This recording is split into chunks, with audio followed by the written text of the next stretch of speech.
मेरे प्रिय भक्तों, मैं श्री राम, अयोध्या के रघुवंशी राजकुमार, आज आपके समक्ष अपने जीवन की कथा, जो रामायण के नाम से विख्यात है, को अति विनम्रता और प्रेम के साथ प्रस्तुत करने जा रहा हूँ। यह कथा न केवल मेरे जीवन की गाथा है, अपितु यह धर्म, प्रेम, त्याग, कर्तव्य और मानवता के उच्चतम आदर्शों का एक महान संदेश है, जो युगों युगों तक मानव हृदय को प्रेरित करता रहेगा। मेरी यह कथा उस समय से प्रारंभ होती है जब सृष्टि अपने प्रारंभिक युगों में थी और अयोध्या नगरी, जो कोसल देश की राजधानी थी, अपने वैभव और समृद्धि के चरम पर थी। मेरे पिता महाराज दशरथ एक पराक्रमी, धर्मनिष्ठ और प्रजापालक राजा थे, जिनके शासन में प्रजा सुखी और समृद्ध थी। अयोध्या की गलियों में चारों ओर हंसी खुशी का वातावरण था और चारों वर्ण, ब्राह्मण, क्षत्रिय, वैश्य और शूद्र अपने अपने कर्तव्यों का पालन करते हुए सामंजस्य के साथ जीवन यापन करते थे। मेरी माता कौशल्या, माता सुमित्रा और माता कैक तीनों ही अपने गुणों और प्रेम से राजमहल को स्वर्ग सा सुंदर बनाती थीं। उस समय मेरे जन्म से पूर्व अयोध्या में एक शांति और समृद्धि का वातावरण था, किंतु मेरे पिता के हृदय में एक गहरी चिंता थी। उनकी कोई संतान नहीं थी और रघुवंश के उत्तराधिकारी के अभाव में उनका मन व्यथित रहता था। उन्होंने अपने गुरु महर्षि वशिष्ठ से इस विषय पर चर्चा की, जिन्होंने उन्हें पुत्र कामिष्टि यज्ञ करने की सलाह दी। यह यज्ञ एक विशेष वैदिक अनुष्ठान था, जो संतान प्राप्ति के लिए किया जाता था। महाराज दशरथ ने इस यज्ञ को पूर्ण श्रद्धा और निष्ठा के साथ संपन्न करने का निश्चय किया। महर्षि ऋष्यशृंग, जो एक महान तपस्वी और विद्वान थे, इस यज्ञ के संचालन के लिए आमंत्रित किए गए। यज्ञ की में अयोध्या की समस्त प्रजा ने उत्साहपूर्वक भाग लिया और चारों ओर वैदिक मंत्रों की गूंज होने लगी। यज्ञ के समय अग्नि से एक दिव्य पुरुष प्रकट हुए, जिनके हाथों में स्वर्ण की थाली में खीर थी। उन्होंने महाराज दशरथ को वह खीर अपनी रानियों को देने का निर्देश दिया। मेरे पिता ने उस खीर को अपनी तीनों रानियों कौशल्या, सुमित्रा और कैक में बांट दिया। यह खीर प्रसाद स्वरूप थी और इसके प्रभाव से शीघ्र ही तीनों रानियों को गर्भ धारण हुआ। इस घटना ने अयोध्या में हर्षोल्लास का वातावरण उत्पन्न कर दिया, क्योंकि रघुवंश को उत्तराधिकारी प्राप्त होने की आशा जागृत हो गई थी।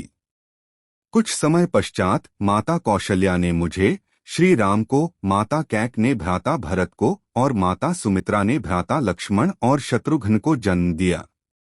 हम चारों भाइयों का जन्म अयोध्या के लिए एक महान उत्सव का अवसर बना।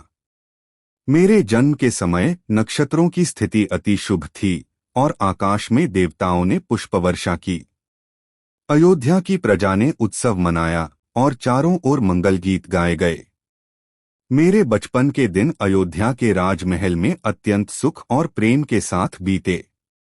मैं, लक्ष्मण, भरत और शत्रुघ्न, हम चारों भाई एक दूसरे के प्रति अटूट प्रेम और सम्मान रखते थे। मेरे गुरु महर्षि वशिष्ठ ने हमें वेद, शास्त्र और युद्धकला का ज्ञान दिया। मैं विशेष रूप से धनुर्विद्या में निपुण हो गया और मेरे धनुष की प्रत्यंचा की टंकार सुनकर ही शत्रु भयभीत हो जाते थे। मेरे बचपन की एक विशेष स्मृति वह है जब मैं और लक्ष्मण साथ साथ अयोध्या की गलियों में खेलते थे। लक्ष्मण मेरे प्रति इतने समर्पित थे कि वे मेरे बिना एक पल भी नहीं रह सकते थे। हमारी माताएं हमें प्रेम और संस्कारों से सींचती थीं और मेरे पिता हमें राजधर्म और प्रजा के प्रति कर्तव्यों का बोध कराते थे। इस प्रकार मेरा बचपन अयोध्या की गोद में सुख, प्रेम और धर्म के वातावरण में बीता। किंतु यह तो मात्र मेरी कथा का प्रारंभ था। आगे की कथा में मैं आपको बताऊंगा कि कैसे मेरे जीवन में एक नया मोड़ आया, जब महर्षि विश्वामित्र मेरे जीवन में आए और मुझे एक महान उद्देश्य की ओर ले गए। यह कथा धर्म, कर्तव्य और त्याग की है और मैं इसे पूर्ण विनम्रता के साथ आपके समक्ष प्रस्तुत करूंगा। मेरे प्रिय भक्तों, मैं श्री राम, अयोध्या के रघुवंशी राजकुमार, अपनी कथा को आगे बढ़ाते हुए आपको उस समय की ओर ले चलता हूँ जब मेरे जीवन में एक नया अध्याय प्रारंभ हुआ जो मेरे कर्तव्य और धर्म के मार्ग को और अधिक स्पष्ट करने वाला था। मेरे यौवन के प्रारंभिक वर्षों में जब मैं और मेरे भाई लक्ष्मण, भरत और शत्रुघ्न अयोध्या के राजमहल में गुरु वशिष्ठ के मार्गदर्शन में वेद, शास्त्र और युद्धकला का अध्ययन कर रहे थे, एक दिन अयोध्या में महर्षि विश्वामित्र का आगमन हुआ। महर्षि विश्वामित्र, जो अपने तप और पराक्रम के लिए विख्यात थे, मेरे पिता महाराज दशरथ के परम मित्र और सम्मानित अतिथि थे। उनका आगमन अयोध्या के लिए एक विशेष अवसर था और समस्त नगरी में उनके स्वागत की तैयारियां प्रारंभ हो गईं। महर्षि विश्वामित्र ने मेरे पिता से एक विशेष अनुरोध किया जो मेरे जीवन की दिशा को बदलने वाला था। उन्होंने कहा कि उनके आश्रम में राक्षसों, विशेष रूप से ताड़का और उसके पुत्रों द्वारा निरंतर उपद्रव किया जा रहा था, जिसके कारण यज्ञ और तपस्याएं बाधित हो रही थीं। उन्होंने मुझसे और मेरे भाई लक्ष्मण से उनके साथ चलकर उन राक्षसों का वध करने की प्रार्थना की। मेरे पिता महाराज दशरथ मेरे लिए अत्यंत स्नेह और चिंता रखते थे और उन्हें मेरे यौवन की प्रारंभिक अवस्था में मुझे युद्ध के लिए भेजने में संकोच हुआ। किंतु गुरु वशिष्ठ के परामर्श और महर्षि विश्वामित्र के आश्वासन पर उन्होंने मुझे और लक्ष्मण को उनके साथ जाने की अनुमति दी। मैंने अपने पिता के चरणों में प्रणाम किया, माता कौशल्या, सुमित्रा और कैकेयी से आशीर्वाद लिया और लक्ष्मण के साथ महर्षि विश्वामित्र के पीछे पीछे चल पड़ा। यह मेरी पहली यात्रा थी जो मुझे अयोध्या की सीमाओं से बाहर ले जा रही थी और मेरे हृदय में एक अज्ञात उत्साह और जिम्मेदारी का भाव था। मार्ग में महर्षि विश्वामित्र ने मुझे और लक्ष्मण को अनेक दिव्य अस्त्रास और शस्त्रास का ज्ञान दिया। उन्होंने हमें बाला और अति बाला नामक दो महान विद्याओं का उपदेश दिया जो हमें थकान और भूख से मुक्त रखती थीं। हमारी यात्रा हमें सरयू नदी के तटों से लेकर घने जंगलों और पर्वतों तक ले गई। रास्ते में महर्षि ने हमें प्राचीन तपोवन और सिद्धाश्रम की कथाएं सुनाईं, जिनमें देवताओं और ऋषियों के तप और बलिदान की गाथाएं थीं। अंततः हम उस वन में पहुंचे जहां ताड़का नामक राक्षसी अपने पुत्रों मारीच और सुबाहु के साथ आतंक मचा रही थी। ताड़का एक भयंकर राक्षसी थी जिसकी शक्ति और क्रूरता से समस्त वनवासी और ऋषि भयभीत थे। महर्षि विश्वामित्र ने मुझे ताड़का का वध करने का आदेश दिया। मेरे मन में क्षण भर के लिए संकोच हुआ क्योंकि ताड़का एक स्त्री थी और मेरे संस्कार मुझे किसी स्त्री पर प्रहार करने से रोक रहे थे। किंतु महर्षि ने मुझे समझाया कि धर्म की रक्षा के लिए चाहे वह स्त्री हो या पुरुष, दुष्ट का वध आवश्यक है। मैंने अपने धनुष की प्रत्यंचा खींची और एक बाण से ताड़का का वध कर दिया। उसकी मृत्यु के साथ ही वन में शांति छा गई और ऋषियों ने मेरे और लक्ष्मण के प्रति कृतज्ञता व्यक्त की। इसके पश्चात महर्षि विश्वामित्र ने हमें अपने सिद्धाश्रम की ओर ले गए जहां हमें मारीच और सुबाहु से यज्ञ की रक्षा करनी थी। मैंने और लक्ष्मण ने पूर्ण निष्ठा के साथ यज्ञ की रक्षा की और मारीच को अपने बाणों से परास्त कर दूर भगा दिया, जबकि सुबाहु का वध कर दिया।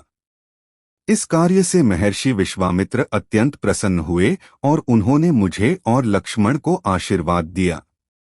यह मेरे जीवन का पहला युद्ध था और इसने मुझे मेरे कर्तव्य और धर्म के प्रति और अधिक जागरूक किया। इस घटना के पश्चात महर्षि विश्वामित्र ने मुझे बताया कि वे मुझे मिथिला नगरी ले जाना चाहते हैं, जहां राजा जनक का एक महान यज्ञ होने वाला था। मैं नहीं जानता था कि यह यात्रा मेरे जीवन में एक और महत्वपूर्ण मोड़ लाने वाली थी, जहां मुझे मेरी प्रिय सीता से मिलन होने वाला था। मेरे प्रिय भक्तों, यह मेरी कथा का दूसरा भाग था और मैं इसे पूर्ण विनम्रता के साथ आपके समक्ष प्रस्तुत करता हूँ। आगे की कथा में मैं आपको मिथिला की उस यात्रा और सीता से मेरे प्रथम मिलन की कथा सुनाऊंगा। मेरे प्रिय भक्तों, मैं श्री राम, अयोध्या के रघुवंशी राजकुमार, अपनी कथा को आगे बढ़ाते हुए आपको उस पवित्र यात्रा की ओर ले चलता हूँ जो मुझे और मेरे प्रिय भाई लक्ष्मण को महर्षि विश्वामित्र के साथ मिथिला नगरी की ओर ले गई। यह यात्रा मेरे जीवन का एक ऐसा अध्याय थी जिसने मेरे हृदय में प्रेम, कर्तव्य और धर्म के नए आयाम स्थापित किए। सिद्धाश्रम में ताड़का और उसके पुत्रों से यज्ञ की रक्षा करने के पश्चात महर्षि विश्वामित्र ने मुझे और लक्ष्मण को बताया कि मिथिला के राजा जनक एक महान यज्ञ का आयोजन कर रहे हैं और वे चाहते हैं कि हम वहां चलें। हमने उनके आदेश का पालन किया और उनके साथ मिथिला की ओर प्रस्थान किया। मार्ग में हम गंगा नदी के तट पर पहुंचे, जहां महर्षि ने हमें गंगा की उत्पत्ति की कथा सुनाई। उन्होंने बताया कि कैसे मेरे पूर्वज राजा भगीरथ अपने तप और प्रयासों से गंगा को स्वर्ग से पृथ्वी पर लाए थे ताकि उनके पूर्वजों की आत्माओं को मोक्ष प्राप्त हो। गंगा के तट पर हमने स्नान किया और वहां का शांत, पवित्र वातावरण मेरे मन को एक अनिर्वचनीय शांति से भर गया। महर्षि ने हमें अनेक प्राचीन आश्रमों और तपोभूमियों के दर्शन कराए, जहां ऋषियों ने अपने तप से सृष्टि के कल्याण के लिए यज्ञ किए थे। इन कथाओं ने मेरे मन में धर्म और तप के प्रति और गहरी श्रद्धा जागृत की। कुछ दिनों की यात्रा के पश्चात हम मिथिला नगरी पहुंचे, जो राजा जनक के शासन में समृद्धि और वैभव की प्रतीक थी। मिथिला की गलियों में कला, संस्कृति और धर्म का अद्भुत समन्वय दिखाई देता था। राजा जनक, जो एक विद्वान और धर्मनिष्ठ राजा थे, ने महर्षि विश्वामित्र का भव्य स्वागत किया। उनके महल में हमें अति सम्मान और प्रेम के साथ ठहराया गया।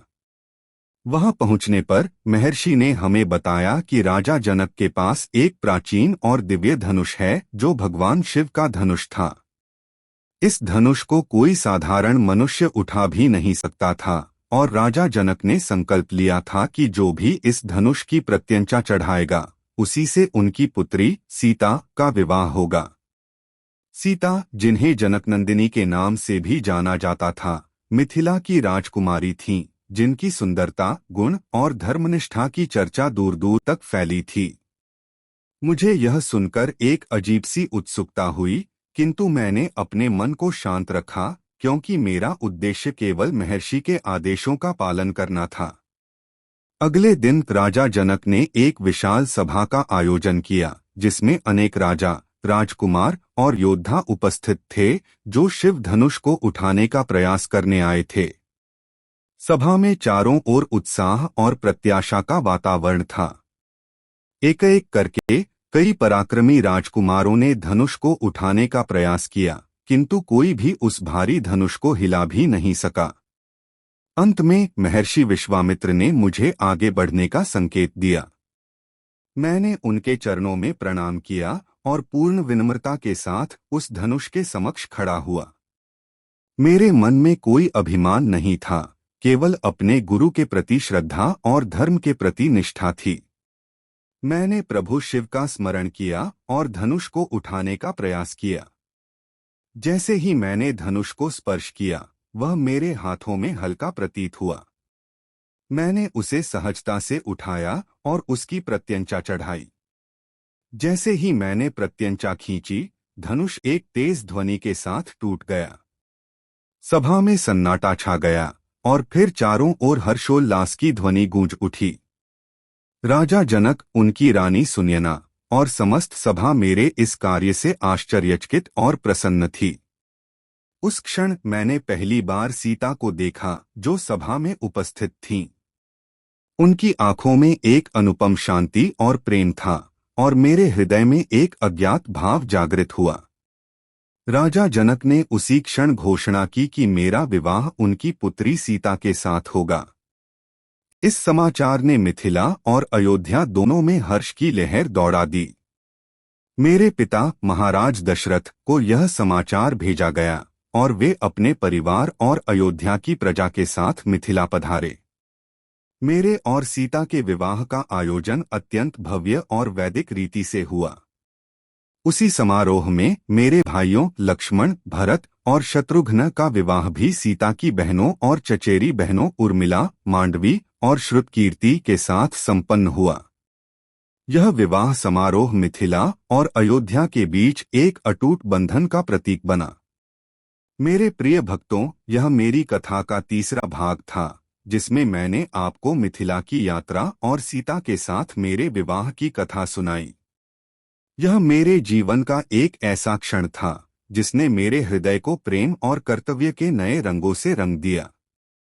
आगे की कथा में मैं आपको बताऊंगा कि कैसे यह सुखमय समय एक नई चुनौती की ओर ले गया। मैं यह कथा पूर्ण विनम्रता के साथ आपके समक्ष प्रस्तुत करता हूँ।